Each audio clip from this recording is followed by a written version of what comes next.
దేవునికి స్తోత్రం కలుగును గాక. ఈరోజు మనం చెప్పుకోవాల్సిన నామం ఏంటంటే 57వ నామంక ఆశ్రయమైన దేవుడు. హల్లెలూయా. దేవుడు మనకు ఆశ్రయము అంటే ఆశ్రయమైన దేవుడు. ఇర్మియా గ్రంథము 17వ అధ్యాయం 7వ వచనం. ఇర్మియా గ్రంథము 17వ అధ్యాయం. యెహోవాను నమ్ముకొనువాడు ధన్యుడు. యెహోవాను నమ్ముకొనువాడు ధన్యుడు. యెహోవా వానికి ఆశ్రయముగా ఉండును. ఆమేన్. యెహోవా వానికి ఆశ్రయముగా ఉండును. చిన్న ప్రార్థన చేసుకుందామండి. దేవా నీకే స్తోత్రం తండ్రి, స్తోత్రం యేసయ్యా. తండ్రి ఈ సాయంకాల సమయం ఉంది నా ప్రభా, నీ దేని బిడ్డలమైన మేము నాయన కూడుకుని ధ్యానించుకుంటుండగా దేవా ఆశ్రయుడిగా తండ్రి నువ్వు మా మధ్యలో ఎలా ఉన్నావో, మా జీవితాల్లో ఎలా ఉన్నావో మిమ్మల్ని మీరే కనపరుచుకొని మీరే మహిమ ఘనత ప్రభావములు పొందమని అడుగుంచు. యేసుక్రీస్తు నామం పేరిట అడిగి వేడుకొనుచున్నాం తండ్రి. ఆమేన్. ఇంకొకసారి చదువునానా. యెహోవాను నమ్ముకొనువాడు ధన్యుడు. యెహోవాను నమ్ముకొనువాడు ధన్యుడు. యెహోవా వానికి ఆశ్రయముగా ఉండును. యెహోవా వానికి ఆశ్రయముగా ఉండును. అయితే ఇదే మాట ఒక్కసారి ఇంగ్లీష్లో కూడా ఉంది, అది నేను చెప్పేస్తాను. అది ఏంటంటే blessed is the one who trusts in the lord. అంటే మనం ఇక్కడ చెప్పుకుంటున్నాం కదా, యెహోవాను నమ్ముకునేవాడు ధన్యుడు. అదే ఇంగ్లీష్లో blessed is the one who trusts in the lord, అంటే బ్లెస్డ్ అని ఉందన్నమాట. అలాగే ప్రకటన గ్రంథం 1వ అధ్యాయం 3వ వచనంలో కూడా అందులో కూడా ఏంటంటే దీని మాటలు విని దాన్ని గైకొనేవారు, వినువారు, చదువువారు అందరూ కూడా ధన్యులు అని ఉంటుంది. అంటే బ్లెస్డ్ అనమాట. ప్రకటన గ్రంథం కోసం చాలా మంది భయపడతా ఉంటారనమాట. అది సందర్భం కాకపోయినా నేను చెప్తున్నాను. ఇక్కడ బ్లెస్డ్ అంటే ధన్యులు అంటే ఎవరు అంటే ఆశీర్వదించబడిన వారు. బ్లెస్డ్ అంటే ఆశీర్వదించబడిన వారే కదండి, దేవుని చేత ఆశీర్వదించబడిన వారుగా ఉంటాం. ఎవరుంటారు? యెహోవాను నమ్ముకుని వాళ్ళు దేవుని చేత ఆశీర్వదించబడిన వారుగా ఉంటారు. అలాగే దేవుడు వారికి ఎలా ఉంటాడంటే ఆశ్రయముగా ఉంటాడు. మనం అందరం కూడా, నేను దేవుణ్ణి నమ్ముకున్నానండి. చాలా మంది చూసారా, పాస్టర్ గారు కూడా చెప్తుంటారు, ఎవరు చేసినా వీళ్ళు దేవుణ్ణి నమ్ముకున్నారండి. నాకు కూడా నా ఆఫీస్లో కూడా అదేదో ప్రసాదాలు అవి తీసుకొస్తుంటారు. తీసుకొస్తే ముందే నా పక్కన అమ్మాయి చెప్పేస్తుంటది అనమాట. నేను కూతురు అని చెప్తుంటాను. ఆ అమ్మాయి మేడం తినరు, ఎందుకంటే మేడము దేవుణ్ణి నమ్ముకున్నారని చెప్తుంటారు. చూసారు ఎంత స్పెషల్ అంటే మనకి దేవుడు గొప్ప స్పెషల్ క్యారెక్టర్ అనేది దేవుడు ఇచ్చాడు. ఏంటనంటే వీళ్ళు దేవుణ్ణి నమ్ముకున్నాళ్ళు అంటే దేవుడు అనేవాడు ఒక్కడని అందరికీ తెలుసు. వాళ్ళ నోటితో వాళ్ళే ఒప్పుకుంటారు. కానీ ఒక్కోసారి మన హృదయంతో మనం నోటితో పలుకుతాం కానీ మన హృదయంలో మనం విశ్వసించం అనమాట. అంతే, అందరికీ తెలుసు వీళ్ళు దేవుణ్ణి నమ్ముకున్నారు అంటే వీళ్ళకి దేవుడు ఉన్నాడు అని. కానీ మనమైతే శ్రమ వస్తే, లేదంటే వెట్ట కలిగినా, లేదంటే బాధ కలిగినా మన హృదయంలో ఏమనుకుంటామంటే దేవుడు నన్ను విడిచిపెట్టేశాడు. చాలా పరిస్థితుల్లో ఇప్పుడు మనం కొంచెం ఎదిగాం కాబట్టి ఇలా మనం మాట్లాడుకుంటున్నాం. కానీ ఇప్పుడెప్పుడే నమ్ముకున్న వాళ్ళు, తర్వాత లేదంటే కొంచెం నామకార్థంగా ఉన్నవాళ్ళు కానీ దేవుడు మాకేం చేయలేదండి, మా ఇంట్లో ఎంత కష్టం కలిగిందండి, మా ఇంట్లో ఎంత నష్టం జరిగింది, దేవుడే ఉంటే ఇలా జరగదు కదా, మేము దేవుడిని నమ్ముకున్నాం, ఆ దేవుడు మాకేమీ చేయలేదండి అని చాలా మంది చెప్తూ ఉంటారు. కానీ దేవుడు అంటున్నాడు ఇక్కడ, ఎవరైతే యెహోవాను నమ్ముకుంటారో వాళ్ళని ఆశీర్వాదంగా నేను చేస్తాను, అంతేకాకుండా నేను వాళ్ళకి ఆశ్రయంగా ఉంటాను అని దేవుడు చెప్తున్నాడు. ఇప్పుడు మనం ఈ లోకానుసారమైన జీవితంలో చూసుకుంటే భార్యాభర్తలండి, వాళ్ళు వివాహం చేసుకుంటారు. వివాహం చేసుకున్న తర్వాత వాళ్ళకి పిల్లలు పుడతారు. పిల్లలు పుట్టిన తర్వాత అంటే వాళ్ళు వివాహంలో చాలా మంది వాళ్ళు చెప్పుకుంటారు, నేను కష్టం వచ్చినా నష్టం వచ్చినా ఏదైనా సరే నేను నీతో ఉంటానని చెప్పి ఒకరికొకరు ఒప్పందాలు చేసుకుంటారు. కానీ ఆ ఒప్పందాలు ఎంతో కాలం నిలవదండి. పిల్లలు పుడతారు. పిల్లలు పుట్టిన తర్వాత తల్లిదండ్రులుగా మార్చబడతారు. తల్లిదండ్రులు వాళ్ళు ఏమంటారంటే మా బిడ్డలకి మేము ఎంత కష్టం వచ్చినా మా ప్రాణాన్నైనా పెట్టి మా బిడ్డలకి మేము తోడుగా ఉంటామని అనుకుంటారు. కానీ కొంతకాలం వచ్చిన తర్వాత భార్య భర్తని వీడుతుంది, భర్త భార్యని వీడాల్సి వస్తుంది. అంటే ఈ లోకాన్ని వీడవలసిన అవసరం వస్తుంది. అలాగే పిల్లలకి తోడుగా జీవితాంతం తోడుగా ఉంటామని చెప్పిన వాళ్ళు మధ్యలోనే వాళ్ళు వెళ్ళిపోవచ్చు అనమాట. కానీ దేవుడు ఏమంటున్నాడంటే ఏది ఏమైనా, ఎలాంటి పరిస్థితి అయినా సరే, ఎప్పుడు ఎలా ఉన్నా సరే నేను నీకు ఆశ్రయంగా ఉంటాను. ఎందుకో తెలుసా, దేవుడు అక్కడ కూడా ఒక మాట చెప్తున్నాడు, నువ్వు నన్ను నమ్ముకున్నావు కాబట్టి. అంటే నువ్వు నన్ను నమ్ముకుంటే నీకు ఎలాంటి రాయితీ కల్పిస్తున్నాడో దేవుడు. మనం చాలాసార్లు ఈ ఆషాఢం మాసం, ఇప్పుడు ఆషాఢ మాసం జరుగుతుంది, 1+1 సేల్ అనేది జరుగుతూ ఉందన్నమాట. అంటే నువ్వు ఒకటి కొనుక్కో, నేను నీకు ఇంకోటి ఇస్తానని. కానీ అది ఒక్కటే ఇస్తున్నాడు, ఆ క్షణానికే ఉంటుంది ఆ బహుమానం. కానీ మన దేవుడు ఏం చెప్తున్నాడంటే నువ్వు నన్ను నమ్ముకుంటే, జస్ట్ నీ నోటితో నువ్వు పలుకుతున్నావు, నీ హృదయంలో నువ్వు నమ్ము, ఇదిగో నేను నీ దేవుడినని, నేను యెహోవానని, నేను నీకు ఆశ్రయంగా ఉంటానని నువ్వు నమ్ముకున్నావు అనుకో, నేనే దేవుడిని నువ్వు నమ్ముకుంటే అప్పుడు నేను నీకు ఆశ్రయముగా ఉంటాను. ఇప్పుడు ఒక్కటే కాదు, నీ జీవితాంతము నేను నీకు ఆశ్రయంగా ఉండడమే కాకుండా నువ్వు చనిపోయిన తర్వాత కూడా నిత్యము యుగ యుగములు నాతో కూడా జీవించేటట్టు చేస్తాను అని దేవుడు మనతో మాట్లాడుతున్నాడండి. అయితే చాలా మంది ఏం చేస్తారంటే యెహోవాను ఆశ్రయించరు, అంటే దేవుడిని ఆశ్రయించరు. వాళ్ళు ఏం చేస్తారంటే దేవుడు మనకి అంటే మన కష్టంలో ఉండేటప్పుడు, మనం నష్టంలో ఉండేటప్పుడు దేవుడు కాళ్ళు పట్టుకొని ఊపేస్తాం. రెస్ట్‌లెస్‌గా మనం రెస్ట్‌లెస్ అయిపోతాం. దేవుడిని కూడా రెస్ట్‌లెస్‌గా ఊపుతా ఉంటామనమాట. "నువ్వు అది చేస్తావా లేదా? తండ్రి నాకింత కష్టం ఉంది. నాయనా నాకింత కష్టం ఉందని" కన్నీటితో ప్రార్థన చేస్తా ఉంటాం. కన్నీటి ప్రార్థన చేస్తుంటాం. ఉపవాసాలు చేసేస్తాం. ఇంకా రోజు, రోజు సాష్టాంగపడి ప్రార్థనలు చేస్తాం. దేవుడు మనకి సమృద్ధి ఇస్తాడు. ఎందుకంటే ఆయన ఎప్పుడు కూడా మాట తప్పనివాడు కదా! ఆయన మన కన్నీటిని చూసి దాటిపోయే దేవుడు కాదు కదా! మన మీద కనికరపడే దేవుడు కదా! ఆయన కరుణా వాత్సల్యనాథుడు కదా! ఆయన మనకి చేయవలసిన కీడును చేయక పశ్చాత్తాపడే దేవుడుగా, దేవుడు మనకి సమస్తాన్ని మనకి సమృద్ధి కలిగి, మన సమృద్ధిలో జీవిస్తున్నప్పుడు అలా జాగ్రత్తగా వెళ్తూ, వెళ్తూ, వెళ్తూ మనకు కొన్ని రకాలైన పరిచయాలు కూడా ఏర్పడతాయి. మనకి హోదా పెరుగుతది. మనకి ఘనత వస్తది. మన చుట్టూ చాలా మందుంటారు. అప్పుడు పెద్ద పెద్ద వాళ్ళు మనకు పరిచయం అవుతారు. వాళ్ళందరి దగ్గర మనం ఎంతో ఘనత పొందిన వారుగా ఉంటాం. ఎందుకంటే దేవుడు మనల్ని రాజులతో కూర్చొనబెడతాడు. మనల్ని పెంట కుప్పల మీద తీసుకొని దేవుడు మనల్ని రాజులుగా కూర్చొనబెడతాడు. ఆ సింహాసనాల మీద కూర్చొనబెడతాడు. ఊరిలో అంటే ఊరి యొక్క పెద్దలతో ఆ గవర్నల దగ్గర మనల్ని కూర్చోబెడతాడు. అలాంటి పరిస్థితుల్లో మనం ఉన్నప్పుడు మనకి కష్టం వచ్చిందనుకోండి, ఏదైనా లేతే మనకు అవసరం వచ్చిందనుకోండి, అప్పుడు వెంటనే మన కళ్ళు దేవుని వైపు ఎళ్ళవు. ఆ పక్కనే ఉన్న మన కలిగిన సంపదను బట్టి, లేదంటే మనకు కలిగిన సమృద్ధిలోంచి తీసుకొని ఆ అవసరతను తీర్చుకోవడానికి మనం చూస్తాం. అదే కష్టంలో ఉంటే ప్రతిదానికి చిన్నదానికి కూడా దేవా ఇదిగో ఈ కష్టం వచ్చింది దేవా నాకు తీర్చవా దేవా అని దేవుడి దగ్గరికెళ్తాం. కానీ దేవుడు మనకు సమృద్ధి ఇచ్చినప్పుడు ఆ సమృద్ధిలోంచి తీసుకొని అవసరాన్ని మనం తీర్చేసుకుంటాం. లేదు అనంటే ఏదైనా ఒక ఉద్యోగం కావాలనుకోండి, అప్పుడు మనకి హయ్యర్ అథారిటీస్ అంటే ఎవరైనా పొలిటికల్ వాళ్ళ తాలూకా రికమెండేషన్స్ ఉంటే మనకి ఉద్యోగం వస్తదనంటే వెంటనే మనం ఏం చేస్తామంటే ఈ లోకానుసారమైన ఆ యొక్క మనుషుల్ని మనం ఆశ్రయించడం జరుగుతదనమాట. అవునా కాదా? నిజం చెప్పండి. మీ గుండెల మీద చెయ్యేసుకొని మీరెక్కడుంటే అక్కడే మీరొక మాట అనుకోండి.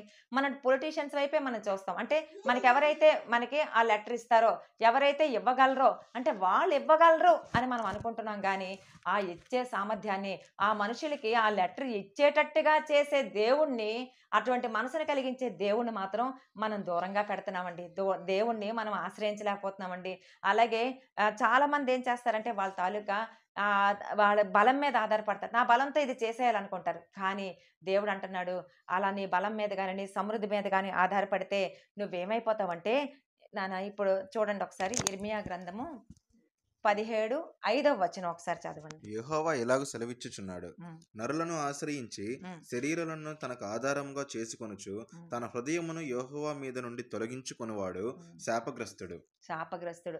అంటే ఇక్కడ ఏమంటున్నాడంటే దేవుడు నరులను ఆశ్రయించి శరీరాన్ని తనకు ఆధారంగా చేసుకొనుచు తన హృదయములు యెహోవా మీద నుండి తొలగించుకొనివాడు శాపగ్రస్తుడు. అంటే మనం నరులను లేదు తండ్రి మేము నరులను ఎప్పుడు ఆశ్రయించలేదు తండ్రి అని మనం అనుకుంటాం. లేదు లేదు. చాలా సార్లు మనకేమవుతదంటే చెప్పాను కదా! మనకు కొంత హోదా పెరుగుతది. మనకు సమృద్ధి కలుగుతది. అప్పుడు మనకు పెద్ద పెద్ద వాళ్ళు మనకు పరిచయం అవుతారు. అప్పటి వరకు నువ్వే ప్రార్థన చేసుకుంటావు 4 గోడల మధ్యలో కూర్చొని. అప్పటి వరకు నువ్వొక్కడివే దేవుని సన్నిధిలో అలా మోకరిల్లుతావు. లేదంటే దేవుని ఆలయానికెళ్ళిపోయి దేవుని ఆలయంలో పెట్టి మొరపెడతా ఉంటావు. అదే ఇప్పుడు మనకి కొంచెం పరిచయాలు పెరుగుతాయి. పెద్ద పెద్ద పాస్టర్ గారులు, తర్వాత విశ్వాసులు పెరుగుతారు. అప్పుడు నీకేమైనా కష్టం రాగానే ఏం చేస్తామంటే వాళ్ళకి ఫోన్ చేస్తాం. ఆ! "అండి ఇలా నాకు కష్టం వచ్చిందండి. రేచల్ గారు నాకింత బాధొచ్చిందండి. కొంచెం ప్రార్థన చేస్తారా? కొంచెం ప్రార్థన చేయరా?" అంటే నీ ప్రార్థన ఏమైందని దేవుడు అడుగుతున్నాడు. నువ్వు అవతల ఉన్న మంజుల మీద నువ్వు ఆధారపడుతున్నావే, మంజులాని నువ్వు ఆశ్రయంగా చేసుకుంటున్నావే, నా దగ్గరికి నువ్వెందుకు రాలేదు? ఫోన్‌లున్నాయి కదండీ! క్షణాల్లో ఫోన్ చేసేస్తున్నాం. ఇదివరకు లెటర్స్ అవి ఉండేటప్పుడు ఏంటంటే చాలా లేట్ అయ్యేది. ఇప్పుడు అదే పృథ్వీ నాన్న నాకిలా కష్టం వచ్చింది నాన్న కొంచెం అదేమన్నా చేయగలవా? అంటే ఫస్ట్ మనం మనుషుల మీదకెళ్ళిపోతున్నాం. అంటే మన చుట్టూ ఉండేవాళ్ళు సమృద్ధిగా ఉన్నారు కదా! ఆ సమృద్ధిలోంచి నాకు కూడా కొంచెం ఏమన్నా ఈ అవసరత తీరతాదేమో అని మనం ఏమనుకుంటామంటే మన పృథ్వీయే కదండీ! మన రాజకుమారి, మా అక్కే కదా! మా రేచలే కదా! మా మంజులే కదా! అలా అనుకుంటాం. కానీ దేవుడు అంటున్నాడు, వాళ్ళకి నేను సమృద్ధి ఇచ్చాను. వాళ్ళ పరిస్థితిలో వాళ్ళున్నారు. నీకు కష్టం కలిగింది కదా! నీకు అవసరం కలిగింది కదా! నువ్వెవరి దగ్గరికి రావాలి? నువ్వు దేవుని దగ్గరికి రావాలి. నీకెంత పెద్ద పెద్ద వాళ్ళు పరిచయమైనప్పటికీ, నీకెంతమంది చుట్టూ ప్రార్థన చేసే సమూహాల గుంపు ఉన్నప్పటికీ, నీ ప్రార్థన నీదే. నీ మాట నీదే. నీ హృదయ ధ్యానం నాకు అంగీకారం. నీ హృదయ ధ్యానమే నాకు ఇంపుగా ఉంటది. ఎందుకంటే నీకు కదా కష్టం కలిగింది. నీ కష్టంలో నువ్వు పలికిన రాగం వాళ్ళు పలకలేరు. నువ్వు పలికినట్టుగా మాటలు వాళ్ళు పలకలేరు. నువ్వు మూలిగినట్టుగా ఆ మూలుగులు ఎదుటివారు మూలగలేరు అని దేవుడు అంటున్నాడు. నువ్వు ఆధారం చేసుకుంటే నువ్వు శాపగ్రస్తుడివైపోతావు అని. అంటే దేవుని మీద నుంచి మన హృదయం మీరు తొలగించుకున్నవాడు శాపగ్రస్తుడు. అంటే మనం ఇప్పుడు అనొచ్చు, చిచ్చి దేవా, అలాగేంటి దేవా ఇలాంటి మాటలు మాట్లాడుతున్నావేంటి దేవా ఈ సాయంకాలం పూట? నేనెప్పుడు దేవా నా హృదయాన్ని నేను తొలగించుకున్నాను? మేము అలా తొలగించుకోం. మేము స్ట్రాంగ్ క్రిస్టియన్స్ దేవా. మేము స్ట్రాంగ్ విశ్వాసులం దేవా. రోజు పాస్టర్ గారు ఇన్ని వాక్యాలు చెప్పేస్తున్నారు. ఎంత బాగా మేము ప్రార్థన చేసేస్తున్నాం. అన్నా ప్రార్థన సమాజం ద్వారా ప్రతిరోజు మేము కూడుకుంటున్నాం. ఇలా ప్రతిసారి మాకు ఇలా వాక్యాలు వారమంతా వాక్యాలతోనే మేము ఉంటున్నాం కదా, ప్రార్థనలతోనే మేము ఉంటున్నాం కదా.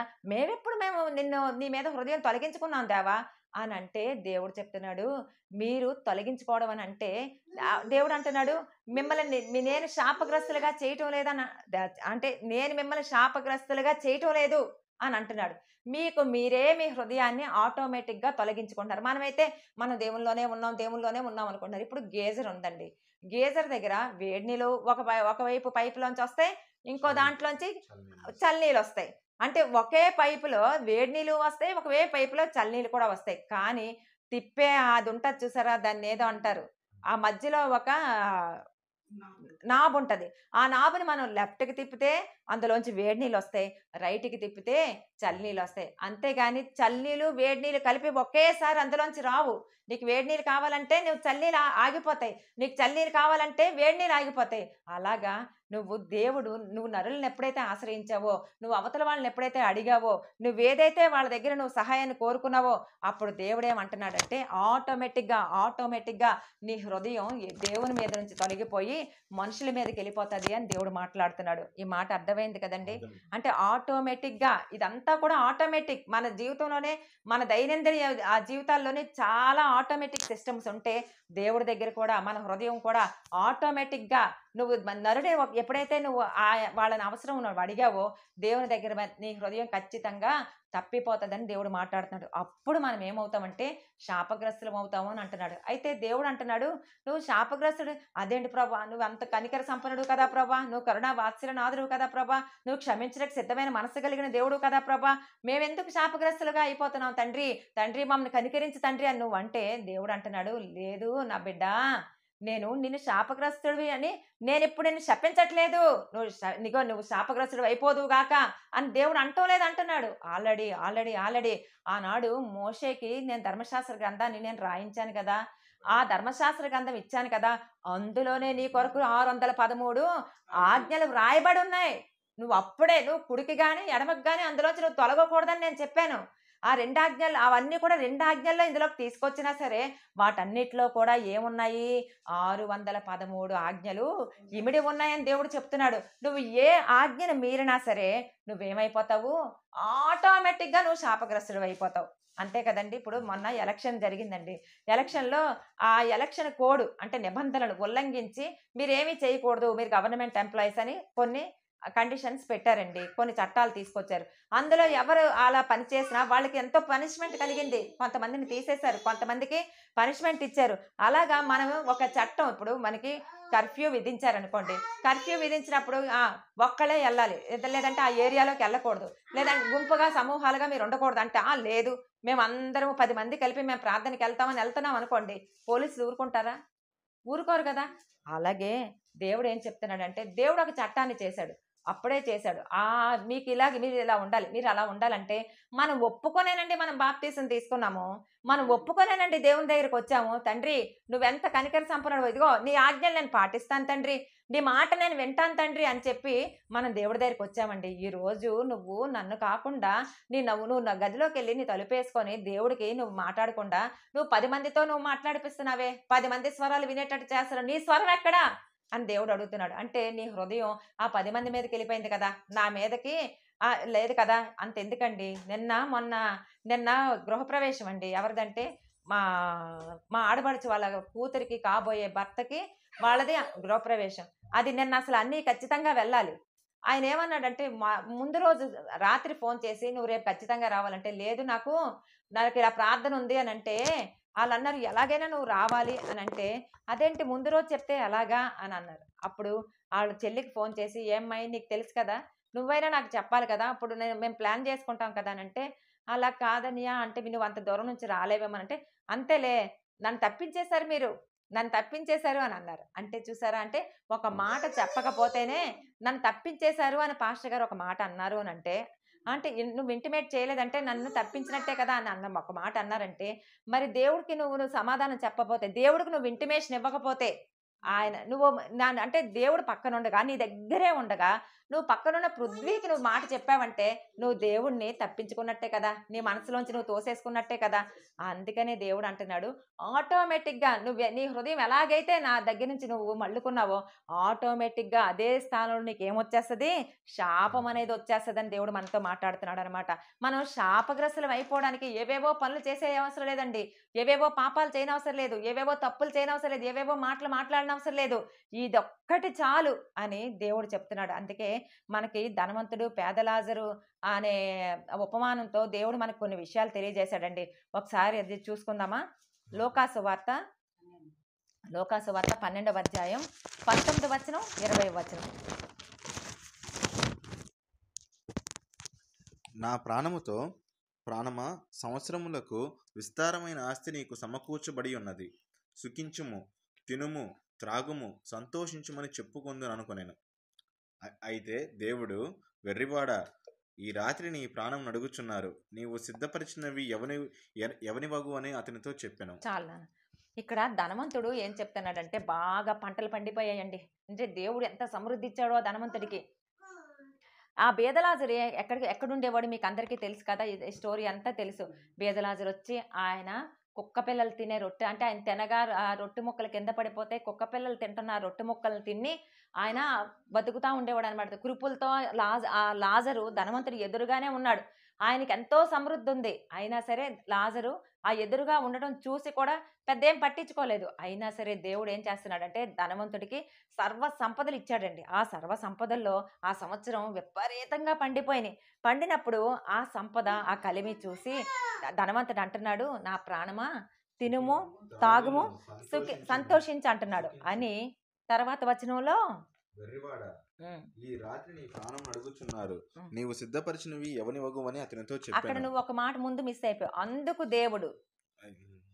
దేవుడు అయితే దేవుడు అయితే ఇక్కడ ఏమంటున్నాడంటే, చూడండి ఇక్కడ దేవుడు అండి అడుగుతున్నాడు. దేవుడు అడుగుతున్నాడు ధనవంతుడి ప్రాణాన్ని. కాదు, అలాగైతే అయితే దేవుడు అని రాదు కదా. దేవుడు ఏమన్నాడు? అయితే దేవుడు, వెర్రివాడా, ఈ రాత్రి వారు నీ ఎవరు అడుగుతున్నారు అంటే దేవుడు అడగట్లేదు ఇక్కడ. ఎవరు అడుగుతున్నారు? అందుకు దేవుడే క్లియర్గా చెప్తున్నాడు. అయితే దేవుడు, వెర్రివాడా, ఈ రాత్రి వారు నీ ప్రాణాన్ని అడుగుతున్నారు. అంటే ఎవరు అడుగుతున్నారంటే అపవాది సంబంధులు, సాతాను, అపవాది సంబంధులు ఈ రాత్రి అతని ప్రాణాన్ని అడుగుతున్నారన్నమాట. ఎందుకు అడుగుతున్నారు?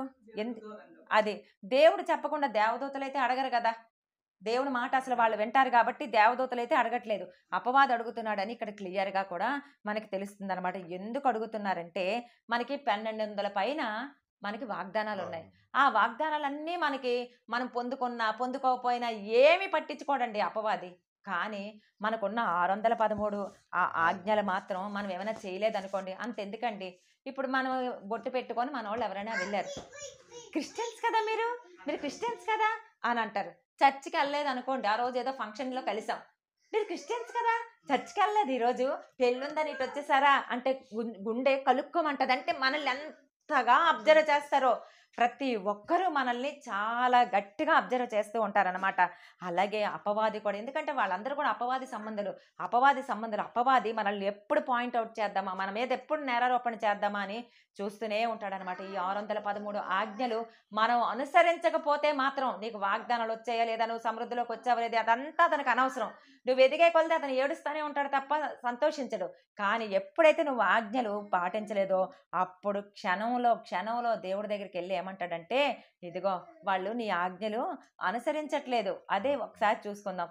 ఈ లాజరు ధనవంతుడు ఎదురుగానే ఉన్నాడు. చాలా కష్టాల్లో ఉన్నాడు, చాలా పేద స్థితిలో ఉన్నాడు, దీనస్థితిలో ఉన్నాడు, ఆహారం లేకున్నాడు, వస్త్రాలు లేకున్నాడు, గాయాలతో ఉన్నాడు. అతని కురుపులు కుక్కలు నాకుతూ ఉన్నాయి. అదే మనమైతే మనం ఏం చేస్తామండి?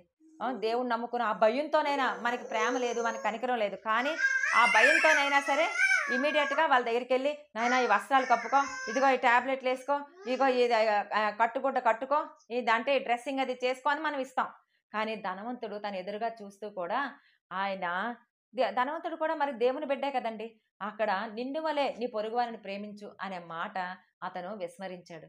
ఆజ్ఞల్లో అది కూడా ఉంది కదా, నిన్ను వలే నీ పొరుగువారిని ప్రేమించు. రెండో ఆజ్ఞ అదే, మన కొత్త నిబంధన గ్రంథంలో రెండో ఆజ్ఞ నిన్ను వలే నీ పొరుగువారిని ప్రేమించనే మాట వదిలేశాడు. ఎందుకనంటే లాజరు కష్టంలో ఉంటే ఆదుకోలేదు, నీ నీ ఆహారం బేదలకు ఇమ్మంటే ఇవ్వలేదు, బేదలను కనికరించేవాడు యెహోవాకు అప్పిచ్చేవాడు అన్న మాట వదిలేశాడు. అలాగే అతనికి నువ్వు గాయాలతో ఉన్నావా, అనారోగ్యంతో ఉంటే నువ్వు అనారోగ్యం వాళ్ళ దగ్గరికి వెళ్ళి నువ్వు వాళ్ళకి సహాయం చేయి అంటున్నాడు దేవుడు.